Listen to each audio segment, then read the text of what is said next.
Bloomberg Technos Ramadan Sparks Podcast, sebuah persembahan spesial di bulan Ramadan 2025. Berkolaborasi dengan Kode Marketing bersama Sandi Uno and Friends, kami hadir dengan obrolan inspiratif, tren bisnis dan inovasi yang menyala di bulan penuh berkah ini. Jangan lewatkan setiap episodenya. Saksikan hanya di Bloomberg Technos. Assalamualaikum warahmatullahi wabarakatuh. Selamat datang kembali di Ramadan Spark 2025. Seperti biasa, saya Sisi dan ada Winda.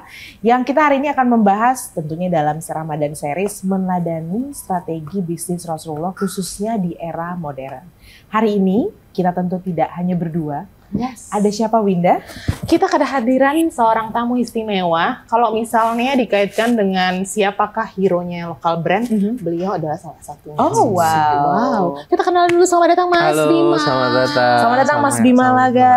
Mas Bima Laga ini udah pasti banyak yang tahu ya, pasti dong. Amin. Dulu ketum IDEA ya Mas. Betul. Ya. IDEA ini Asosiasi E-commerce Indonesia. Indonesia. Terus juga sekarang aktif di Hijab Up sebagai CEO ya Mas ya. Ya. Mas boleh cerita dulu nggak sama kita nih activity kali ya dulu ya. Ya. Seperti bahkan ini atau kesibukan apa Mas? Iya, jadi sekarang ini sebagai CEO Hijab, tapi juga saya sebagai founder dan CEO dari Warna Modern Indonesia. Sebenarnya belum banyak yang tahu itu Warna Modern Indonesia. Jadi waktu pas saya diminta menjadi CEO Hijab, waktu itu kita brainstorm lah. Kita kepikiran apalagi nih untuk meningkatkan akselerator bagi brand lokal, karena sebelumnya mungkin Sisi tahu waktu saya menjabat sebagai Ketua Umum Asosiasi E-commerce Indonesia atau IDEA, saya banyak sekali bermitra dengan pemerintah untuk gerakan Bangga Buatan Indonesia.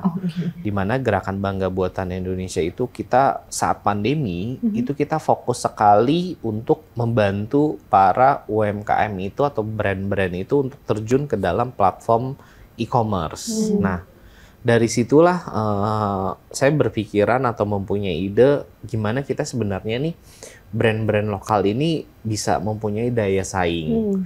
Nah, dari situ akhirnya mendirikan Warna Modern Indonesia, berangkat dari brand-brand yang kita kurasi dari hijab, kita bantu mereka untuk ekspansi di offline. Jadi di 2022 kita berdiri, 2023 kita punya 15 store di seluruh Indonesia, 2024 kemarin kita closing di 29 store, dan di 2025 ini sampai dengan bulan Maret ini kita sudah punya 35 store dari 14 brand lokal pilihan gitu. Jadi itu mungkin kegiatan saya sehari-hari sekarang, di mana memang fokusnya adalah membantu kita bekerja sama dengan brand-brand lokal untuk bisa mengakselerate mereka gitu. Oke, nice ya. Wow, ada kata-kata accelerate. Berarti sebutuh itu ya brand Indonesia itu untuk disupport sama orang profesional ataupun lembaga profesional untuk lift up bisnisnya mereka. Ya, Mas? Iya, betul. Sebenarnya brand-brand lokal itu sebelumnya sudah mempunyai store-store bahkan ya, tetapi memang untuk ekspansi itu tentunya dibutuhkan beberapa faktor ya. Jadi faktor operasional gitu ya, faktor monitoring, faktor capex juga. Di situlah peran WMI itu hadir sebenarnya, dan kita memang berfokus harus brand lokal, itu garis bawah yang kita poin utamanya itu. Dan waktu kita hadir, kita tuh banyak sekali, kita hadir 2022 saat after pandemi ya berarti ya. Jadi after pandemi orang itu sudah terbiasa online gitu ya, dan ingin back to the offline. Dan yang back to the offline saat itu kan banyak yang tempat-tempat offline itu yang tutup ya, karena kan waktu pandemi kan banyak yang struggle lah istilahnya. Jadi banyak tempat-tempat yang kita merasa availability tempatnya bisa nih kita masukin gitu ya, karena banyaknya kontrak yang udah habis dan lain-lain. Akhirnya kita masuklah ke sisi situ gitu. Dan apakah jika dibutuhkan brand lokal itu butuh? Yes, brand lokal itu butuh. Dan sekarang itu bahkan mall-mall hampir di seluruh Indonesia, mereka tuh sudah punya zoning brand lokal sendiri sih, gitu. Mas, ini bicara brand lokal nih kan sebenarnya banyak persepsi juga ya di publik. Kalau compare sama luar, sebenarnya gimana sih Mas kondisi saat ini? Maksudnya apakah kita cukup kompetitif atau ekosistemnya udah ada apa gimana ya Mas? Iya, kalau bicara persaingan harga, pastinya tentu kita akan terus bersaing harga karena kita Indonesia ini free trade ya. Tetapi menariknya nih, kemarin saya baru balik dari Jepang gitu ya, dan di sana tuh brand lokal dan brand luar tuh sama-sama bagus dan sama-sama bersaing secara kompetitif lah. Jadi ada salah satu cerita, saya ingin beli sepatu gitu ya, brand lokal Jepang gitu ya. Begitu saya udah lihat size-nya, lihat modelnya menarik gitu ya. Begitu saya mau membeli, ternyata saya lihat made in-nya buatan Indonesia. Surprising. Di Jepang, di daerah Shibuya, saya inget banget gitu ya. Dan itu ternyata produk itu, series itu, saya sampai ingetin seriesnya. Intinya saya nggak jadi beli karena buatan Indonesia, saya beli di Indonesia aja. Saya ingetin seriesnya. Saya ke Indonesia, saya cari di semua mall gitu ya, nggak masuk loh series itu di sini. Jadi kalian bisa bayangin ya, mereka buatnya di Indonesia dengan spesifikasi yang Indonesia bisa buat untuk dinikmatin di pasar mereka. Karena memang sebagus itu sebenarnya. Nah ini salah satu sepatu yang saya pakai itu, bahkan Brodo ternyata pabriknya sama dengan yang merek sepatu itu yang di Jepang gitu. Jadi sebenarnya brand-brand lokal kita tuh sudah sangat kompetitif sekali. Tinggal bagaimana kita meng-create value-nya sebenarnya. Menarik ya. Untuk bisa dikenalkan. Berarti kalau ngomongin soal quality udah oke lah, ini udah contreng. Cuman balik lagi kepada marketnya, Indonesia kan mass marketnya itu adalah ekonomi middle to low. Betul. Di mana mereka butuh sekali injection baru untuk bisa di-deliver emotion pride sama lokal brand gitu, dibanding sama brand-brand luar. Gimana Mas dalam ranah WMI tadi untuk bisa mengedukasi orang-orang yang demikian gitu? Iya, makanya sebenarnya kalau kita kurasinya, brand itu saat mereka pertama kali jualan, bargaining to entry-nya itu memang paling mudah itu jualan di online. Karena bikin brand, mereka nggak perlu physical store gitu ya. Mereka paling mudah itu jualan di online. Tapi setelah mereka jualan di online, and then what gitu kan? Pasti kan kalau berbicara data, karena sebelumnya saya juga ketua asosiasi, jadi saya tahu by data juga, market online kita tuh belum sampai 10% dari GDP Indonesia. Berarti pertanyaan selanjutnya, sisanya kemana Mas? Gitu kan? Belanjanya kan? Berarti the rest-nya masih apa? Masih tersebar kan di market yang lainnya. Salah satunya adalah offline. Dan saat saya mempunyai toko offline, by data ini ya, sekali lagi by data, karena kita sudah punya data yang banyak dan masif sekali, penjualan offline store kita 20-30% itu berasal dari online. Gitu. Jadi even kita udah punya toko offline, 20-30% itu berasal dari online. Jadi online itu bukan lagi online versus offline, bukan lagi skemanya skeptiknya seperti itu, tetapi online itu adalah salah satu revenue channel stream yang untuk membantu channel penjualan. Omni channel, betul. Jadinya itu yang brand itu harus dapat secara mindset keseluruhan gitu. Nah, kalau berbicara market, yes, market kita masih dihadapi oleh gempuran-gempuran barang yang identiknya murah gitu ya. Dengan kemarin sempat rame jilbab 15.000 gitu kan. Kalau kita terus bersaing di sisi kompetitif harga, menurut saya brand akan capek sendiri karena dia nggak dapat margin, dia nggak bisa long lasting secara kehidupan gitu ya. Tapi bagaimana sebenarnya dia bisa meningkatkan value dari sebuah brand itu, bahwa yang pakai brand itu value for money-nya ada gitu, dan rasa pride-nya itu bagus gitu. Itu sebenarnya yang mesti di-create dari sebuah brand, khususnya brand lokal sih gitu. Mas, ini terkait tadi ya mengenai kebiasaan orang untuk di online. Berarti bisa kita katakan nih sekarang akan berkembang nggak ya itu habit untuk online itu, atau orang masih akan offline? Maksudnya forecast-nya nanti ke depan menurut Mas Bima nih lebih maraknya nanti persentasenya ini akan online offline-nya online lebih tinggi nanti ke depan lihat pasar Indonesia atau gimana Mas? Online itu pasti akan selalu growth karena penetrasinya belum semasif itu. Karena tadi kan saya mention bahwa datanya itu belum sampai 10% dari GDP, which is room for growth-nya itu masih besar sebelumnya. Tetapi sekarang itu harga di online itu nantinya ini ya prediksi saya ya, itu akan menemui titik equilibrium. Jadi kita nggak akan lagi berdepending dengan harga bersubsidi. Jadi tidak lagi tuh ada perbedaan harga online dan offline gitu. Karena sekarang kita kan mindsetnya beli di online aja lebih murah. Iya, betul. Free ongkir dan lain-lain. Iya. Tetapi kan free ongkir itu sebenarnya kalau kita boleh bilang itu adalah strategi bakar uang kan. Dan strategi bakar uang tuh ada limitation-nya lah istilahnya gitu. Ya ada limitation-nya, dan yang bagus adalah meningkatkan profitability gitu.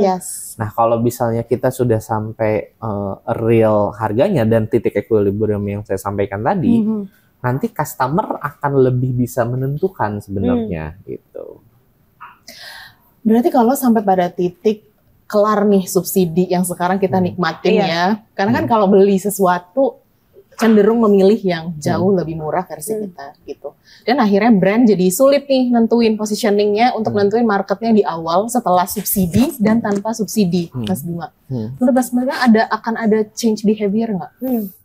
Sebenarnya tergantung positioning dari sebuah brand itu sendiri. Jadi kalau saat mereka menentukan, let's say saya punya brand cowok gitu ya, Hey Mel gitu. Bahkan ada waktu itu tagline-nya dia versi BPJS dari sebuah brand luar apa gitu ya. Oh ya, pernah dengar. Masuk MVP. Iya, betul.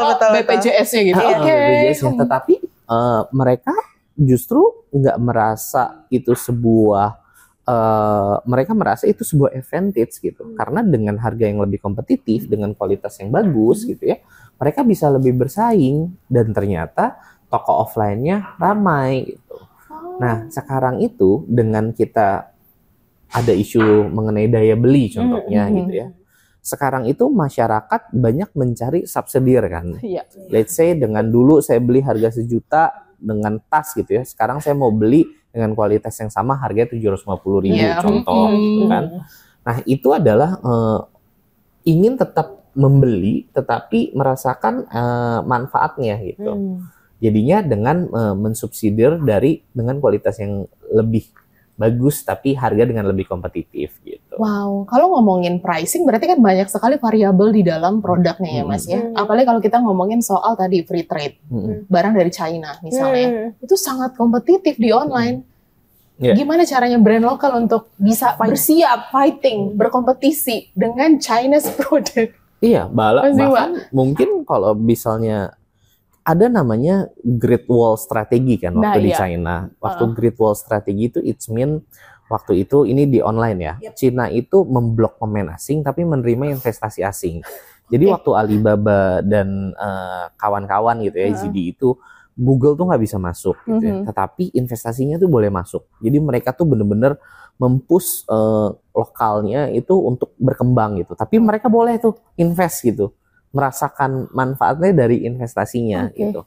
Nah, di kita itu kan free trade, kita nggak bisa, karena kalau misalnya kita gitu kita langsung di ini tuh di sidang tuh berarti apa di free trade-nya. Tetapi yang bisa kita lakukan adalah memang kita harus create value dari sebuah brand itu sendiri gitu. Dan brand lokal ini, it's mean kan produksinya bisa di dalam Indonesia bahkan bisa di luar Indonesia sendiri gitu. Tetapi kan yang penting brandnya kan, brandnya itu berasal dari Indonesia.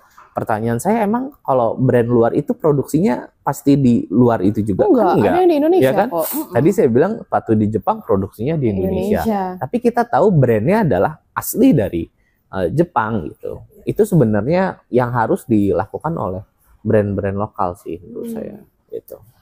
Banyak PR ya Mas Bima ya. Terutama apalagi Indonesia yang luar biasa kompleks marketnya gitu. Pasti kan dari sekian belas brand yang Mas Bima lagi garap gitu ya. Target dan segmennya pasti ada masing-masing per layernya gitu. Ada nggak sih perbedaan customer yang ada di urban, suburban sama rural dari brand yang lokal Mas Bima pegang sekarang?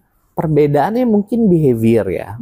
Jadi behavior kalau suburban itu biasanya kita tuh punya sales report tuh per 2 jam. Jadi kita tahu tuh mana jam ramenya gitu ya. Dan biasanya di urban itu ya contoh Bekasi deh gitu ya. Itu memang ramenya biasanya saat malam gitu. Karena orang yang Bekasi itu kerjanya kan di Dari Jakarta kan.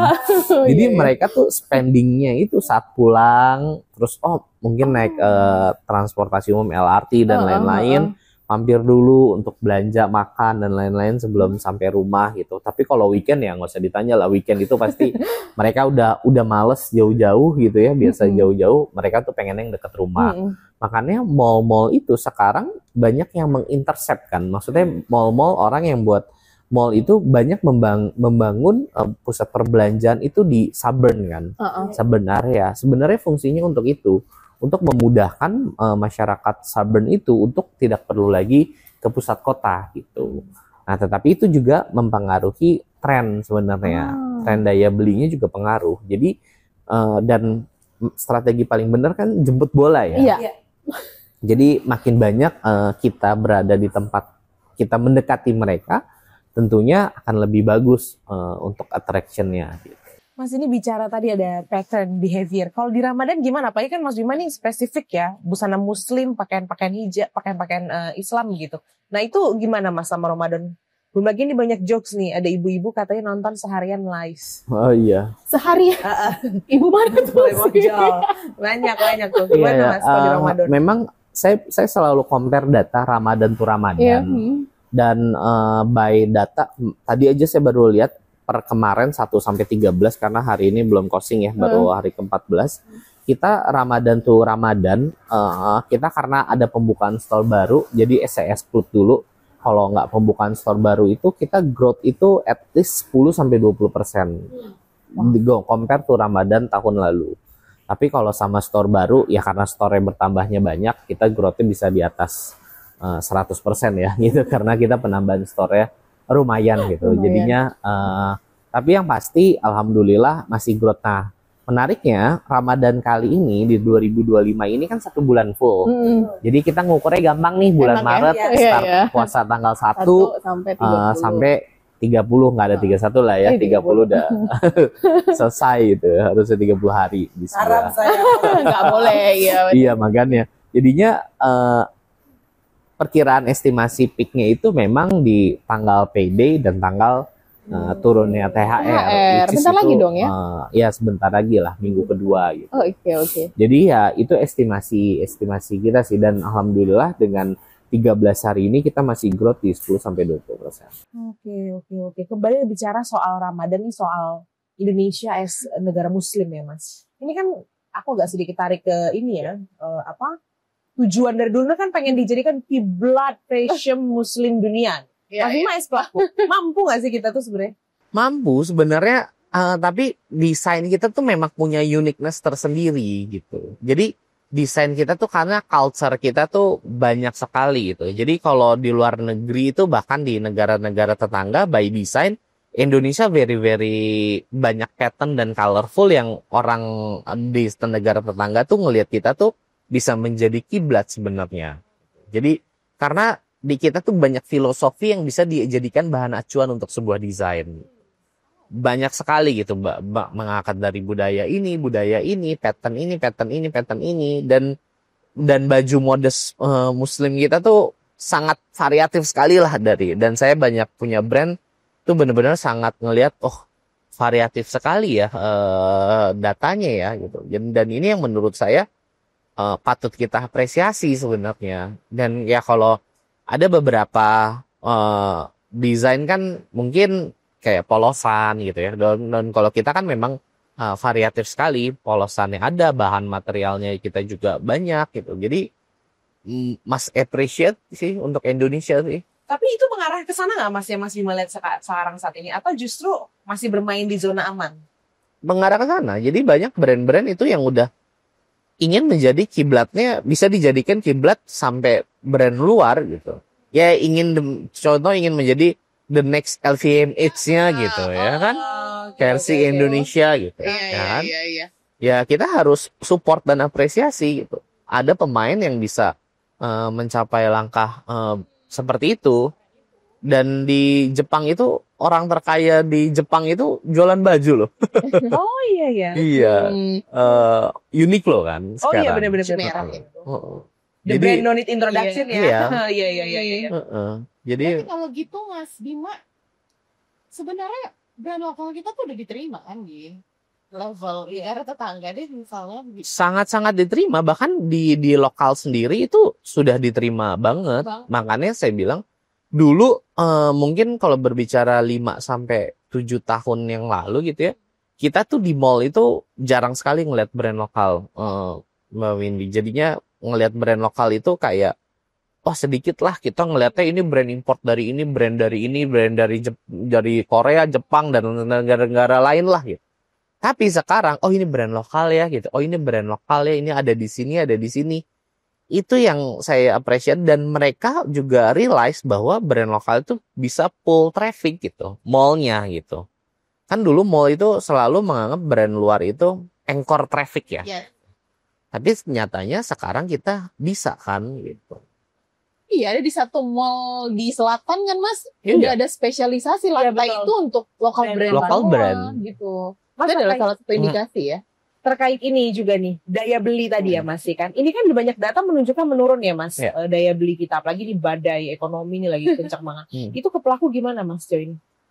Iya, so far itu ya alhamdulillah kalau by data di kita belum, jujur by data di kita belum, tetapi kita harus garis bawahin dengan ada isu-isu yang sekarang PHK gitu ya, itu kan juga akan mempengaruhi dan efisiensi gitu, karena itu kan akan mempengaruhi juga ya ke khususnya ekonomi yang memang kita ini kan istilahnya second tier ya, setelah kebutuhan premier kan gitu ya, maksudnya sektor retail, F&B itu kan second tier lah ya.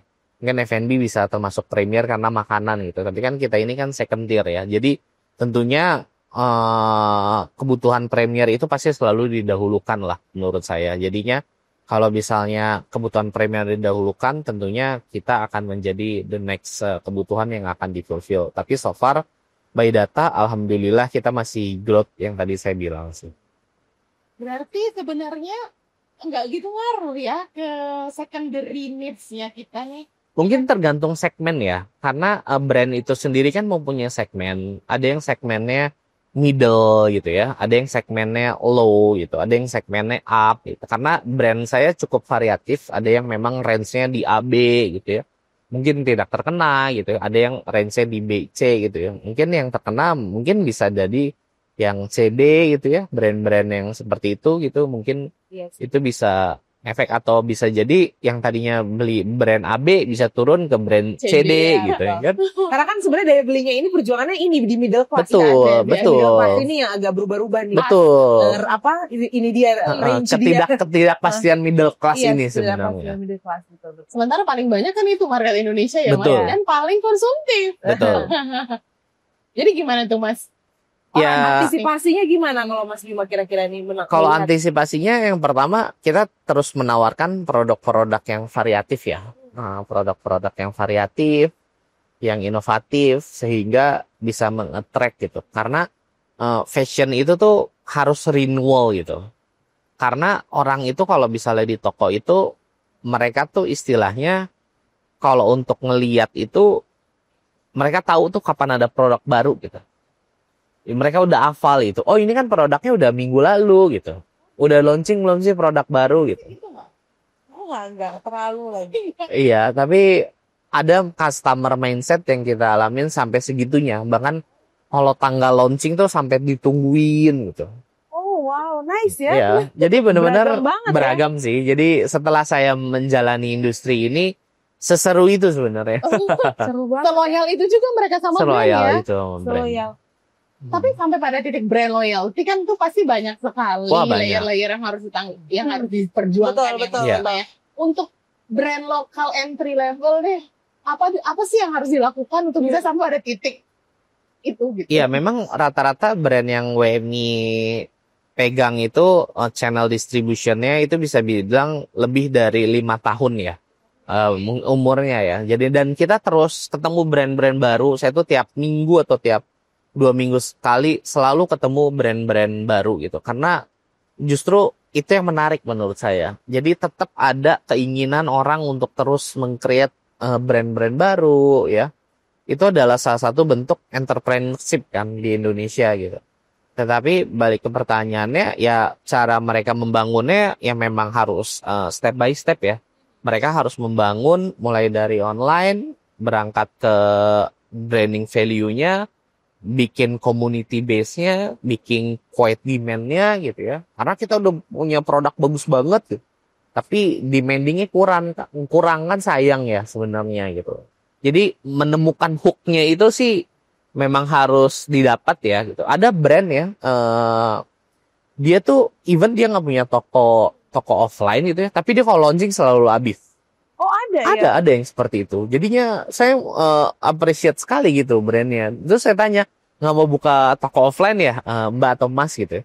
Enggak Mas, kita begini aja udah oke gitu. Karena bener-bener Konsep bersyukur. iya, karena dia bener-bener istilahnya launching habis gitu. Jadi ya ada juga yang seperti itu. Tapi kan itu balik lagi kan, market demand itu kan kalau kita berbicara, kalau kita nggak ngambil, someone will take it kan. Iya. Dan itu bicara kalau nggak di dalam negeri, itu di luar negeri. Jadi kalau permintaannya di dalam negeri kita nggak bisa ngambil, someone will take it, itu permintaan yang di luar negeri yang mengambil market kita kan gitu. Gitu Oh my sebenarnya. Nah, untuk sampai pada titik udah ngerti nih, ini boleh deh lift up gitu. Ini ntar lu tahan dulu, Iya, jangan iya. investasi ke sini, jangan investasi ke situ. Itu harus punya bakat dan skill apa? Apa yang lihat? Iya. Ya banyak monitoring sih yang kita lakukan, terusnya di WMI. Makanya kita selalu kalau misalnya kita ada ketemu brand dan istilah kita udah ngobrol, kita tuh selalu bilang adalah belum, bukan tidak untuk kerjasama. Karena apa? Karena kita percaya ke depan brand itu akan bisa ketemu hooknya. Jadi brand itu misalnya dia collab viral, penjualannya naik 10 kali lipat gitu. Oh mungkin ini saatnya brand itu nih kita bukain store nih gitu kan. Jadi kita selalu bilang itu belum. Karena mungkin saat itu adalah belum saatnya. Data salesnya belum menunjukkan peningkatan. Karena kan harus ada measurement yang kita kalkulasi ya gitu. Dari sewa tempat dan lain-lain. Tetap number ya. Number. Harus ada pertanggungjawaban. Oh, iya. Pertanggungjawaban Betul. angka. Mas, forecast dong ini terkait dengan tadi masih number juga. Hmm. Untuk grow, untuk khususnya ini deh Mas, masih pakaian muslim. Ke Hmm. depan gimana Mas ini di Indonesia? Growth tahun ini kalau di kita sendiri at least bisa 30 sampai 50%, tapi itu karena saya juga ada penambahan store baru ya. Jadinya memang growth-nya masih stabil, bahkan lebih dari 100% karena memang penambahan store barunya juga. Jadi kita selalu ada growth yang exclude new store, include dari new store gitu. Kenapa kita misalnya selalu ada penambahan store baru? Itu memang ada titik-titik yang kita merasa perlu kita leverage gitu. Karena Indonesia itu seluas itu gitu ya. Jadi begitu kita dapat lokasi, oh brand ini udah ada. Yang belum ada brand apa ya gitu. Jadi kita tinggal leverage brandnya sih. Ini terkait Gen Z Mas. gitu ya. Gen Z ini kan punya orientasi kalau beli pakaian tuh yang sustain. Iya. Itu kalau ke pakaian-pakaian muslim tuh ngaruh nggak sih Mas? Faktor X itu? Pengaruh dan nanti biasanya bisa terjadi pergeseran gitu. Misalnya dari umur 25 sampai 30 dia pakai brand ini. Oh, Terus nanti 30 sampai 3, let's say tapi 35 dia udah mulai berubah tuh stylenya gitu. Itu pengaruh juga sih. Oh, pengaruh jadi preferensi terhadap brandnya apa Betul. tuh? Oh, baru dimasukkan Betul. langsung yang oh, Jadi let's say saya 25 sampai 35 belum menikah nih gitu kan. Oh pakai brandnya ini. Oh sesudah menikah mungkin Turun. perlu adjustment gitu kan. Adjustmentnya mungkin yang lebih perlu adjustment mungkin yang lebih mahal. Ya Iya, kan iya, karena iya. Tapi jarang beli gitu. iya, quality mungkin sekali beli maunya karena yang dua income saya. iya, karena dua income jadi satu kan gitu ya. Iya. Jadinya begitu income-nya bagus, belinya brand yang lebih mature gitu. Oh iya. Kalau aku dual income, aku juga akan leverage aku di sini. Betul ya. Iya. Oke, kita balik ke konsep. Sekarang kan kita ngomongin Ramadan Spark. Ini bisnisnya tuh fokusnya ke bagaimana Rasulullah menjalankan bisnis dan mengaplikasikan seluruh syariat Islam ke dalam bisnisnya mereka. Saya yakin juga di WMI juga melakukan hal yang sama, apalagi ngomongin soal akselerasi, berarti ngomonginnya tolong menolong gitu ya Mas. Sejauh mana sih Mas brand lokal Indonesia ini harus ditolong? Iya, WMI itu prinsipnya simple ya. WMI itu menganut salah satu prinsip Rasulullah yaitu berdagang sebenarnya. WMI itu berdagang. Kita ngambil dari brand sekian, jual sekian. Itu sebenarnya prinsip Rasulullah. Jadinya dan kenapa kita accelerate karena kita merasa berdagang itu mereka membutuhkan accelerate di tempat yang baru contohnya. Disitulah kehadiran WMI. Disitulah kehadiran WMI untuk tempat-tempat yang baru, lokasi yang baru, operasional kita yang handle gitu. Ya tentunya dengan angka-angka yang kita sepakati kedua belah pihak ya gitu. Transparansi dan kolaborasi. Betul. Ini kita udah mulai menuju ke penutupan nih. Baik. Ini banyak yang pasti pelaku-pelaku baru ya Mas, yang kemudian fight untuk brand lokal ya. Apa yang kira-kira Mas Mio bisa kasih advice, suggestion untuk para pelaku-pelaku baru ini? Silahkan Mas. Iya, yang pertama sih never give up ya, karena untuk membangun sebuah brand tuh nggak gampang gitu. Karena untuk sampai menemukan momentumnya itu pun nggak gampang. Banyak yang 1-2 tahun kemarin aku baru aja ketemu, ya Mas gimana ya advice ya, apa ya saya tutup aja ya Mas ya. Tapi laku nih gitu ya. Jadinya maksudnya nggak gampang memang membangun sebuah brand. Tetapi kalau sudah sampai menemukan titik di mana customer loyalty base-nya gitu ya, bertemu langsung. Makanya know your customer itu memang penting sih menurut saya. Karena bisa jadi mereka tuh bisa memberikan insight apa yang brand itu mau gitu. Dan makanya kita juga selalu mempunyai data customer insight namanya. Jadi gini, kita punya toko di Bandung, Makassar gitu ya, dengan Kalimantan. Itu demografinya berbeda. Orang Bandung tuh contohnya size-nya itu lebih banyak laku size apa gitu ya. Orang Makassar yang lebih banyak laku size apa. Jadinya kan kalau secara brand membuat kalkulasi produk size-nya itu kan harus kalkulatif. Absorbing dari ini daerah ini sekian ya, daerah ini sekian. Nah, itu adalah customer insight. Begitu kita tahu know your customer, kita bisa membuat kalkulasi itu. Bayangkan kalau kita nggak tahu data itu gitu. Ya kita hanya membuat data based on pipeline production aja. Tanpa tahu nanti akhirnya timbullah dead stock gitu. Itu yang membuat nantinya brand itu menyerah gitu. Karena tidak bisa memutarin dead stock, itu kan cash flow-nya terhambat gitu. Itu sih. Gitu. Sebenarnya aku tuh pengen Mas Bimo spill angka sih. Seberapa seprospeknya tadi ya, omset. Cuma nggak tahu deh. Boleh nggak sih? Prospeknya menjanjikan ya.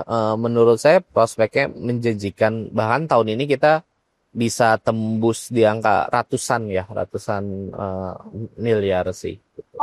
Pantasnya menyumbang GDP Indonesia kreatif terbaik. Tapi Mas Bimo baik banget loh, ratusan miliar. Oke, ratusan ribu ya.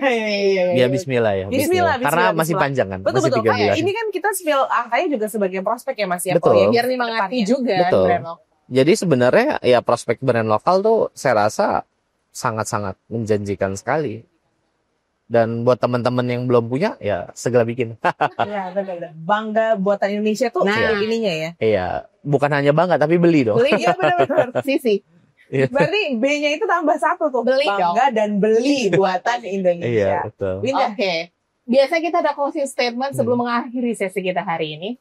Boleh nggak Mas ajakin generasi milenial, zilenials yang udah punya purchase power untuk pakai produk brand lokal Indonesia dong? Sama mindset entrepreneur. Oke, ya kalau untuk ajakan brand lokal, ini baju saya brand lokal, sepatu saya brand lokal, celana juga, jam belum karena belum ada yang brand lokal. Saya jujur aja.